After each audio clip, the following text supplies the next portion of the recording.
Welcome into the REVO Podcast. I'm Jamie. I'm the host. This is episode 2 of our relationship podcast. Last Tuesday, you got to hear from Matthew and Caroline as they talked about singleness and their journey in that and seeking Jesus in that time. Well, today we are talking about marriage and actually marriage without kids.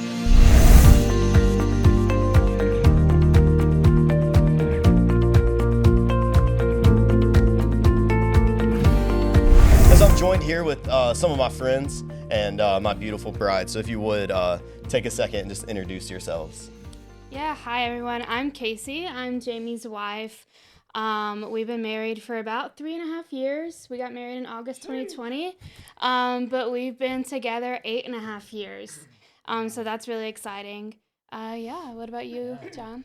My name's John, and we've been married almost 5 years now, and since 2019. Wow, Yep. Good Lord! And it's been a minute, but it's been that's us. We've been coming to REVO since we got married, maybe a little bit before we got married, and we've been together. Take it away, Abby.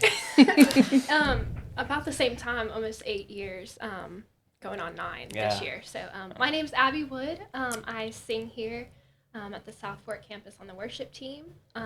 We also lead in our group, and we also do students on Wednesdays. So pretty busy. Pretty busy. Yeah. So if you think about it, if we were lawyers, we could say we have about 16 years of experience. Oh, There you go. Yeah. Yeah, We're veterans. We are veterans. No one knows more than we do. Yeah. But we are talking today, so we are obviously married. The elephant in the room is both of us are married now. Me and Casey's been married for 3.5 years, and we don't have kids. And that tends to be a point of conversation for a lot of people. A lot of people would look down on us, especially Christians, and be like, hey, I read in the Bible that it said be fruitful and multiply. So why aren't you multiplying? What you doing? So, Casey, my question is, how would you respond to people who claim that you aren't living for God because of that? Yeah, I think that's, at least since we've been married, I think the moment we got married, that was like the number one question. Yeah. It was like, at our reception, so when are you having kids? Right away. Shout out to Mama Potts. Every time we see her, she's like, y'all pregnant yet? So it's a large question, at least in our life and in our relationship. And I feel like, we're just trying to be content in what God has given us. And God has given us like a great opportunity to be married and to glorify God in that, but also to have some freedom without kids. Because kids are a blessing, but, those are humans that you have to raise and you have to take care of. And so we have the awesome ability to do ministry together, glorify God together, do life together, while having the freedom to do it as God needs us to do it. That means, we get to lead in our group. That means we get to lead a Bible study for the students, and we get to do student ministry, and Jamie leads our groups, and, we do all these different things that maybe we wouldn't have the time for, if we had kids. Yeah. And so when people ask me, why don't y'all have kids yet? I really just try to think about, how awesome this time is that God's given us to just be together as husband and wife and best friends, and to just use that time together just to glorify God in every opportunity he's given us. But specifically to the people who are like, you have to have kids right now, right away. Typically, I try to focus on how, like, not everyone in the Bible had kids, right? Yeah. I mean, if we want to point out the obvious, Jesus didn't have kids, right? Yeah. And we know Jesus has never sinned. So it's clearly not a sin. Follow his example. Right? We got to follow his example. We also know Paul didn't have kids. He even talks about he was unmarried, didn't have kids, and how great of an opportunity it is, though that's not for everyone, but how great of an opportunity it was. Hey, for spoiler alert, if you watched last week's podcast, we actually talked about Paul, because not only did Paul not have kids, Paul wasn't married. So, Wow. Yeah. And so I really just, try to focus on how really Jesus tells us to love God with all of our heart, mind, soul, and strength, and then to love our neighbor. And we can do that with kids or without kids. Gotcha. Yeah, I think that's kind of been our heartbeat as far as kids is, at least for us. I can't say that we are 100%. We don't ever want kids, but I can say that in this moment, we're good. Yeah. We get to spend time with each other. Yeah. We get the freedom of coming in at night and recording and not having to worry about who's gonna watch the kid. Yeah. And so, at least for me, that's some of my thoughts and that's some of my heartbeat behind it. But John and Abby, you guys have a little different experience than us. Well, me and Casey are on the side of, hey, we're here. I know y'all have been trying to have kids. And so I guess the question is, how have you guys been able to stay faithful even in the waiting? Yeah. First, let me say this is kind of a weird double date. You know, when you text me, hey, you want to do a double date? This is not what I had in mind. Next time. No, I'm kidding. But Applebee's. Applebee's. Do you want to answer first on that? Yeah, sure. Okay. So yeah, we've been trying to have kids for a while. We pretty much always knew we wanted to have kids. It was something we wanted to do fairly soon after we got married. A little time, obviously to enjoy just being married, but then kids after that. And over the past several months, we've just kind of been faced with, some health challenges and things like that, things we were never really expecting to face. It obviously came as a shock to us. And so we've just been kind of dealing with that situation right now. So that's kind of where we're at in the middle of it. Yeah, it's it's one of those things, like, you always see people who get married and then they have kids and you're like, man, it's pretty simple. It's pretty easy, right? And then, you try for so long and then it doesn't happen. So you start to kind of get frustrated. You start to kind of question things and maybe a little bit of anger, a little bit, sadness, all that. That really affects you. But I think a lot of times, though, is that we think that having kids, it is serving God in a way, but that's not the only way as a married couple. Right. And sometimes it's a test, right? To test our faith and see where we're at, to see how we're going to react. And I'd like to encourage to change the mindset of how we think and maybe change the culture, the Christian culture at least. I don't know about culture anymore, but the Christian culture. Well, culture today is crazy. Yeah. Oh, yeah. It's just in general. Yeah, I mean, well, never mind. That's for another podcast. But yeah, as far as the Christian culture goes, like American Christian culture, I would say, Southern American Christian culture, I would say, change the mindset of it. We like to, you guys already referred Genesis 1:28, where it says, be fruitful and multiply. And we take that as Jesus telling us, hey, go and have babies when you get married. And when that's not the case at all, in Genesis, God's talking to the first human beings, right? And while it's good practice and while it's, it makes sense. When you get married, you're going to have kids.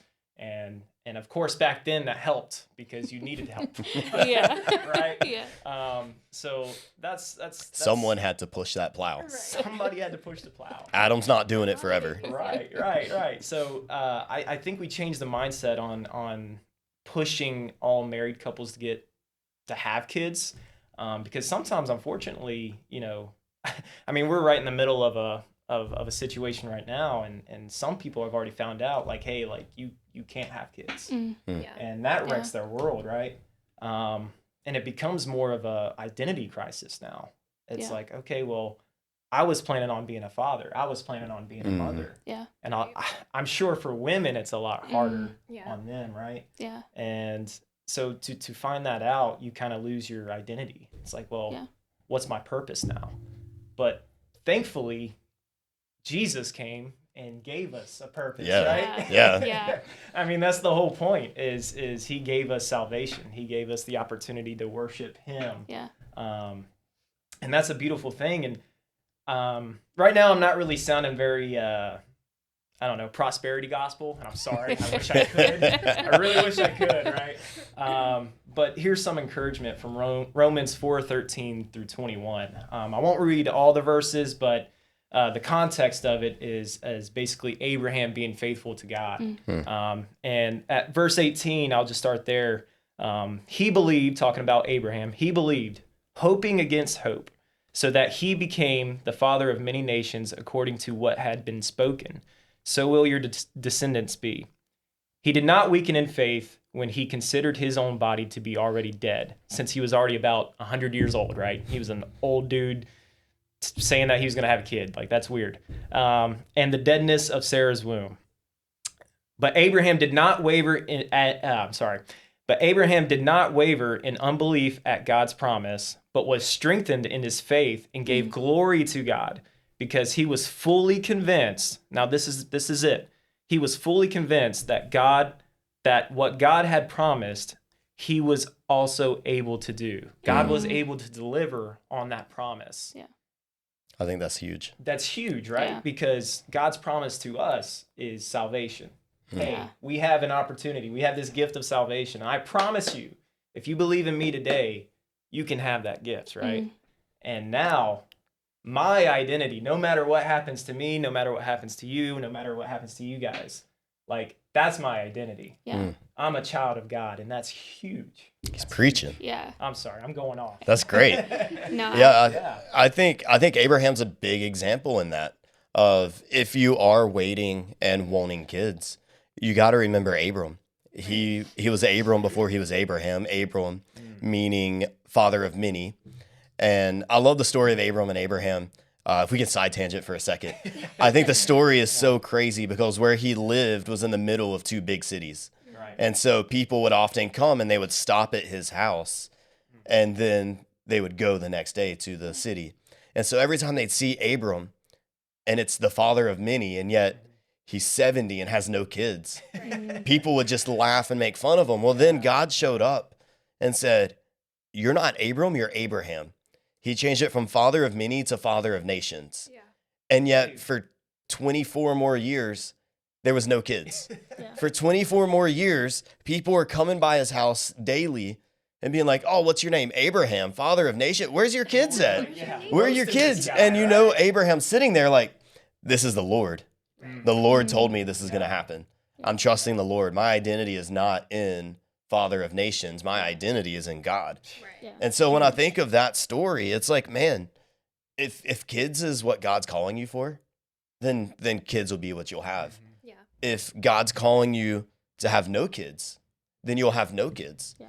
But when I think about that story, it's like, wow, like our identity needs to be changed. Yeah. And so, you know, that side tangent, all to say, like, our identity is what's important. Yeah. When your identity becomes solely, I don't have kids, you're just making the kids an idol. Right. When your identity is solely, I have to get married, you're making marriage an idol. Yeah. And so our calling as Christians, as believers, is to glorify God. No matter what your relationship status is, whether you're married, whether you're single, whether you have no kids, or maybe the Lord has really blessed you, like my sister, and you have 100 kids. Just kidding. She has less than 100. But it feels like It feels like 100 on holidays. I love you, Brittany, if you see this. But so my question then is, how do you guys glorify God in your marriage? Because I think there's a lot of Christians that would look at this and they would say, well, if you don't have kids, you might be doing good, but you're not fully glorifying Him. And so I'll throw it to you guys first. How would you say you're glorifying God in your marriage? Yeah. Definitely while we're waiting in this time of not having kids, it's so important, to even be praying for that right now, praying for the strength for God to equip us with that knowledge and the strength so that, when that time comes, we're ready. We're building that strong foundation in our marriage so that we can be those good parents that raise kids that honor and glorify God. So that's really important. And serving, serving. I even think about it in the prayer. It's the idea when Jesus said, when he's teaching the Lord's Prayer, he said, pray for your daily bread of like each day waking up and saying, Lord, show me how to honor you today or teach me today. Yeah. Yeah. And yeah, nothing more to add to that, but I would say as far as kind of shifting or pivoting a little bit, as far as men go in our married life, we got to step up even more. Like it may feel like right now we're doing all we can. Nah, like there's more we can do, right? I mean, there's times where I'm like, man, like I said something in front of Abby, or I was very negative, or I'm not leading in the way that I should, and I'm showing all this, in a way, weakness, right? Just being vulnerable, just being weak, and like, what good is that? Like, if I'm weak in my faith, if I'm weak in my marriage, I'm showing my weakness in God and my faith in God. And so just building on that, praying every day, reading the word, and being encouraged, encouraging others. Getting involved at church. Because if you've been around kids for any amount of time, you know they are constantly watching, constantly listening to you. So everything they pick that up you're things doing, like that. Right. Yeah. It's an example that you're setting. So absolutely, it's so important. Yeah. So I mean, just doing the things you should be doing. Right. We tend to make excuses, and nowadays it's easy to just make an excuse and just move on. Right. Yeah. So if you're wanting to have kids, don't wait until you have kids to start prioritizing God and serving. Yeah. Build that foundation now so that when you do, you're ready, your marriage is set on God. So How about you guys as far as glorifying God in your marriage without kids? Because again, like you said, a lot of people are like, well, you have kids and there you go, golden ticket to heaven. You know? Yeah, no, I completely agree. I think, at least for us, the biggest thing is making sure we're growing together through God and to God. And, kind of like what y'all were saying, getting yourself ready for the next stage. Right. But also really making sure, like, maybe this is the last stage for us. Yeah. And if it is, then don't get stagnant in that. Right. Keep growing, keep being better. Because honestly, we're going to live the rest of our lives together, hopefully, And so instead of, getting to an age where that's boring or where, we stopped growing, so we're fighting, instead using that time now and that freedom now to grow and make ourselves the best children of God that we can. Yeah. Absolutely. And really focusing on that. Wow. Yeah, for me, I kind of echo what John was saying of like one of the things that I'm striving to do is to grow more as a husband each day. We got married. I'm 27 now, which makes me want to throw up thinking about it. And some of y'all are listening and you're like, 27, you're nothing. But I think about it, like I'm 27. I was 24 when we got married. 23 turning 24, I believe. Yeah. And I was young and I was dumb and I thought I knew everything. And then we got married and I realized, oh man, I know nothing. Yeah. I started realizing that there's certain ways to fold sheets and there's ways to make the bed, like just practical things. I started realizing that. And then even now there's things of like realizing like, man, like I can walk in the room and just see that like Case just needs a hug. And sometimes that's glorifying God in that I am called to be with her. We're married, we're one. And so it's actively seeking her. It's seeking God and seeking her. And like she said, we're striving to grow closer to God and then also closer to each other. And I think one thing we all do, in fact, I know we do, I know where you're going with this. is one thing we do is we actually all serve in student ministry. I'm over the student ministry at North Campus, which naturally means Casey's at North Campus and, package deal, married. And then you guys are serving at South Fork in the student ministry.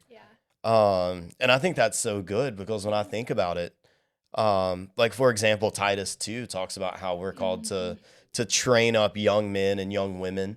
Believe it or not, I've heard people say that means have kids and train them up. Oh my goodness. And sure, that can be the case, but also I think it's just, are you pouring into the next generation? Are you actively seeking to help raise them? And so that's something that I think of like, hey, we don't have kids, but it's no doubt that the next generation is important. It's important. It's clearly. No, this discipleship is huge in our lives. It's something we've tried to focus our ministry around because, I grew up in church, Jamie didn't.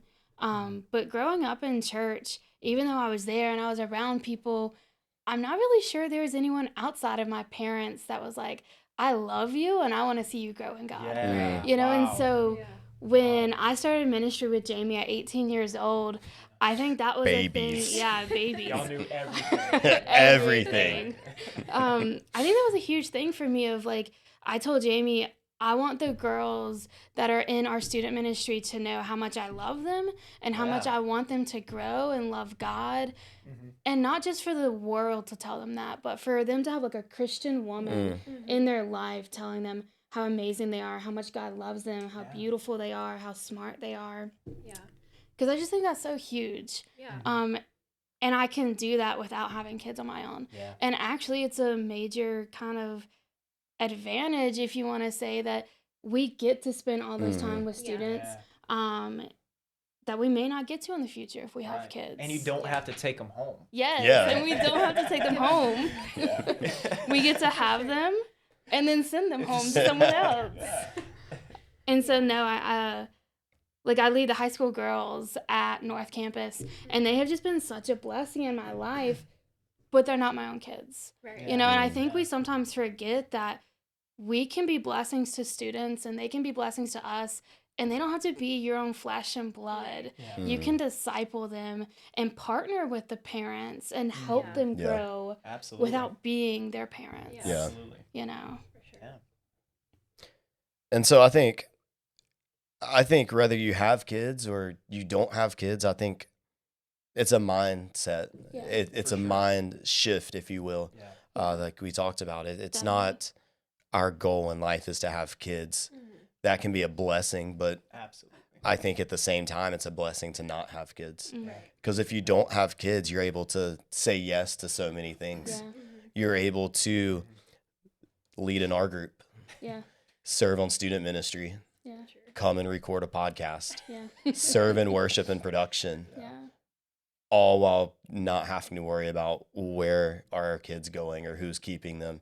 You're able to say yes to more things. Your calendar's open to more things. And so I think it's a mindset that needs to be changed of just kids aren't the final goal. Yeah. Right.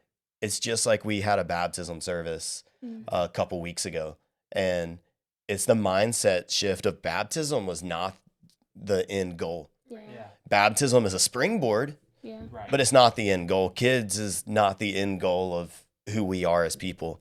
Our end goal is to know Jesus and to make him known. Yeah. And so then when we start to see that shift, everything starts to change. Mm. But here's what I know as we're about to close. This is what I know. I know that there's people right now that are listening to this podcast that's married and don't have kids. And for some of you, I'm sure you're like me and Casey, where we're like, man, we're enjoying our time and we're having fun and we're trying to travel and glorify God. And then I know there's other people that, man, y'all are listening to this and it's been 5 years and you still haven't had kids yet. It's been 6 years and you've been praying and you still haven't had kids yet. And so, man, I would love to close with just like, what would you want to say to those people? How would you want to, like, if you had any advice or anything from your own experience, like, what would you want them to know? What would you want to say to them? You want to go first? Yeah, I'll start. Yeah, I mean, if you're like us, if you're in kind of a time of waiting, and you're wanting kids, or maybe it's harder than you were expecting, and you're still just kind of waiting for answers, continue to be consistent in prayer. Continue to focus on the bigger picture, no matter what the answer might be. Kid or no kid, if that's your answer, just be consistent and know that God is still God regardless, and he's gonna get our praise no matter what, just because of who he is.